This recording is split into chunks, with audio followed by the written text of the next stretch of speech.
Assalamualaikum warahmatullahi wabarakatuh. Berjumpa kembali di channel Ibu Azza Zumrud Mu'alif. Kemudian nih Bapak Ibu guru madrasah khususnya dan pemirsa pada umumnya, kita akan mengikuti sesi penguatan terkait persiapan untuk penyusunan KOM, ya, kurikulum operasional madrasah. Selamat menikmati dan kita nikmati bersama. Terima kasih. Silakan kita lanjutkan.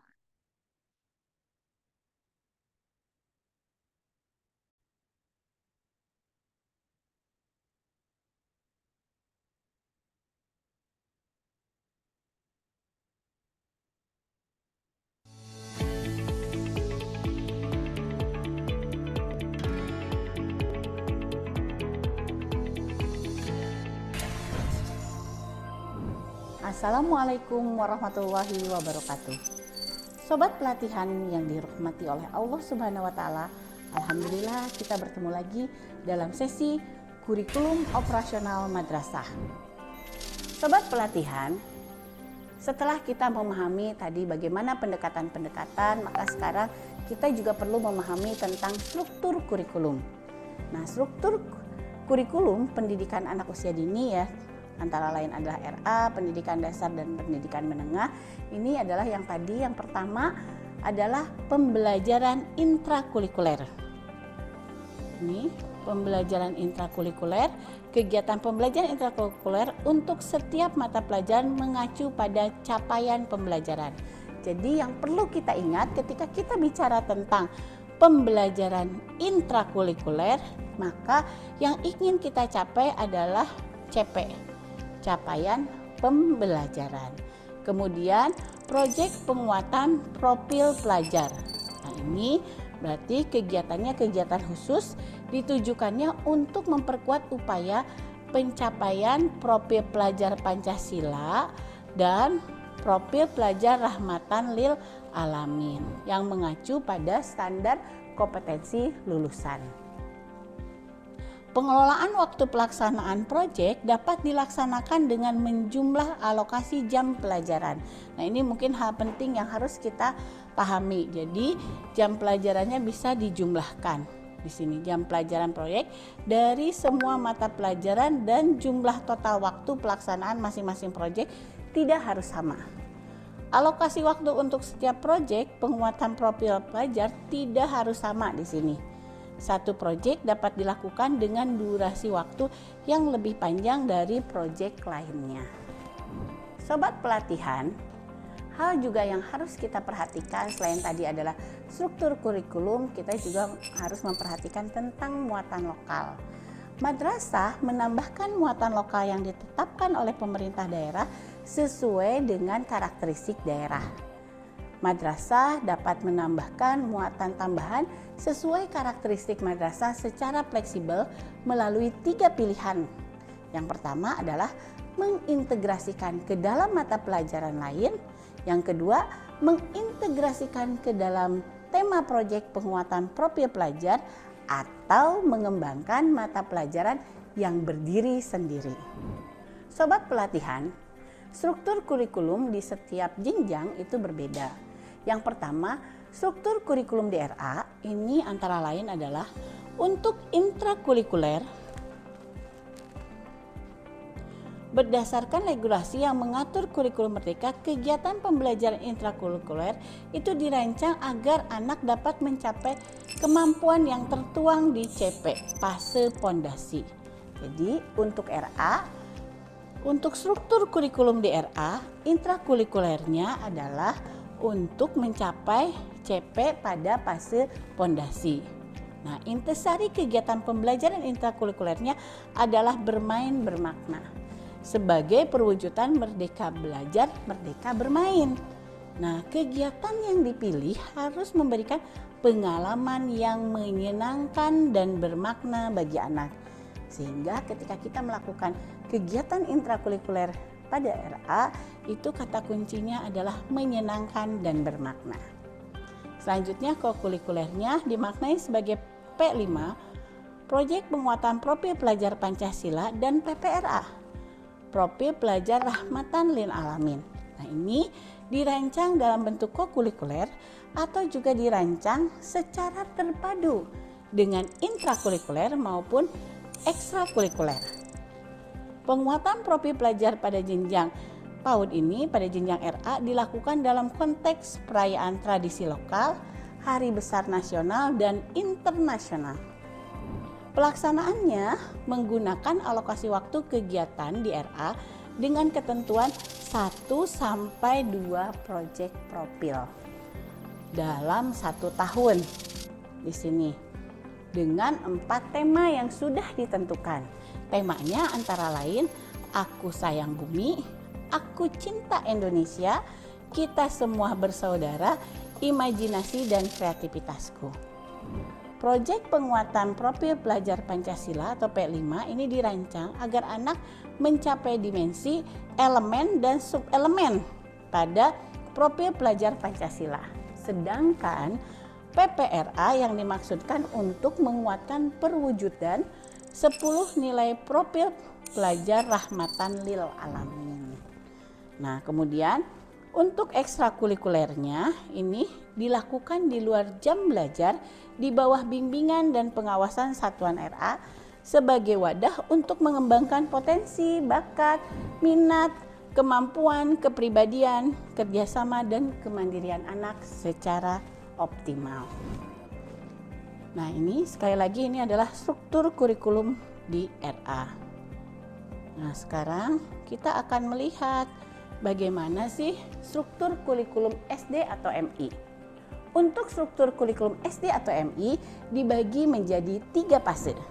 Fase A untuk anak kelas 1 dan kelas 2. Fase B untuk kelas 3 dan kelas 4 serta fase C untuk kelas 5 dan kelas 6.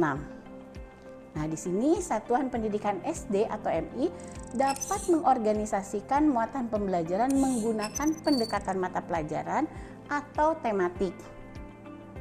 Proporsi beban belajar di SD di sini MI terbagi menjadi 2, yaitu pembelajaran intrakurikuler dan proyek penguatan profil pelajar Pancasila dan profil pelajar rahmatan lil alamin yang dialokasikan sekitar 20 sampai 30% beban belajar per tahun.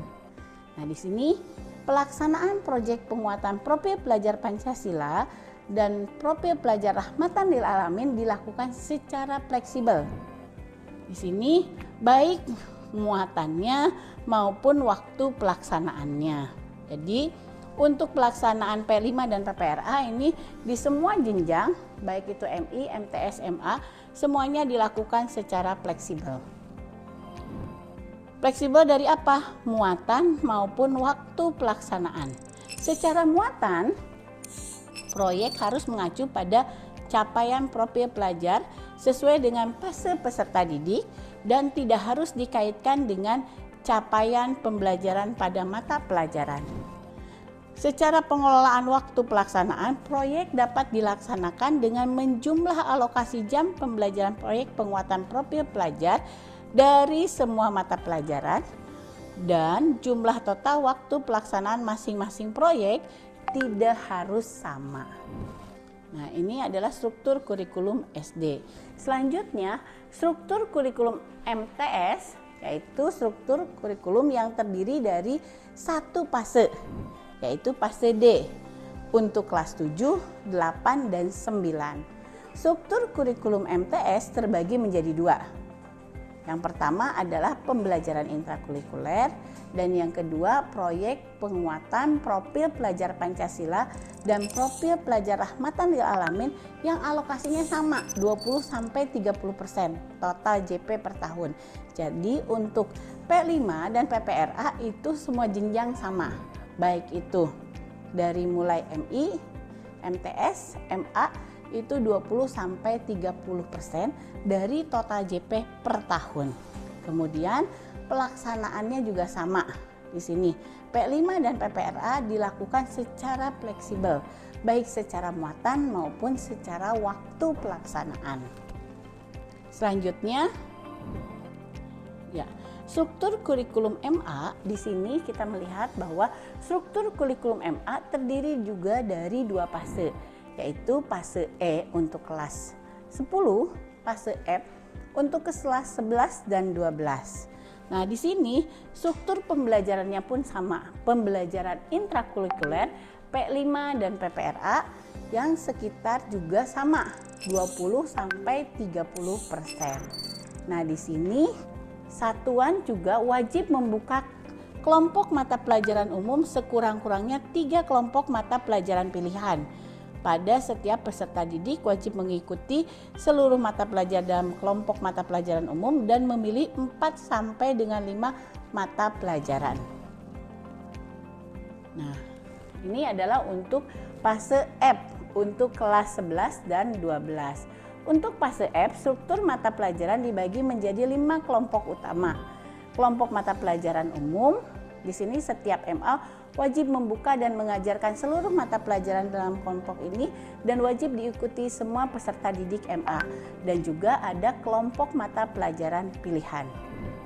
Nah, khusus untuk madrasah yang ditetapkan pemerintah sebagai madrasah sekolah keolahragaan atau seni dapat dibuka kelompok mata pelajaran olahraga atau seni sesuai dengan sumber daya yang tersedia di MA. Nah, kemudian yang terakhir adalah struktur kurikulum MAK. Pada MAK ini juga sama, dibagi menjadi 2, intrakurikuler P5 dan PPRA, alokasinya juga sama 20 sampai 30%, pelaksanaannya juga sama secara fleksibel. Nah, Bapak Ibu, setelah tadi kita mempelajari bagaimana komponen 3 pengorganisasian pembelajaran, maka mari kita pelajari dalam panduan. Tadi kita baru menjelaskan tentang strukturnya, maka secara lebih rinci kita perlu mempelajarinya dalam panduan kurikulum operasional madrasah untuk madrasah. Kemudian kalau RA ingin lebih rinci lagi bisa melihat kepada panduan IKM RA. Nah, apa yang harus kita lihat? Bagaimana pengorganisasian muatan pembelajarannya sesuai dengan jenjang masing-masing. Lalu untuk madrasah silakan pelajari alokasi waktu intrakurikuler per tahunnya. Lalu pelajari juga alokasi waktu P5 dan PPRA per tahun dan pelajari total JP per tahun. Sehingga kita bisa membuat perorganisasian muatan pembelajaran sesuai dengan jenjang masing-masing. Sobat pelatihan, demikian pengorganisasian pembelajaran yang perlu kita terus pelajari secara lebih rinci dan disesuaikan dengan karakteristik masing-masing madrasah. Selamat mencoba untuk membuatnya masing-masing sesuai dengan jenjang masing-masing. Terima kasih. Billahi taufiq wal hidayah. Assalamualaikum warahmatullahi wabarakatuh.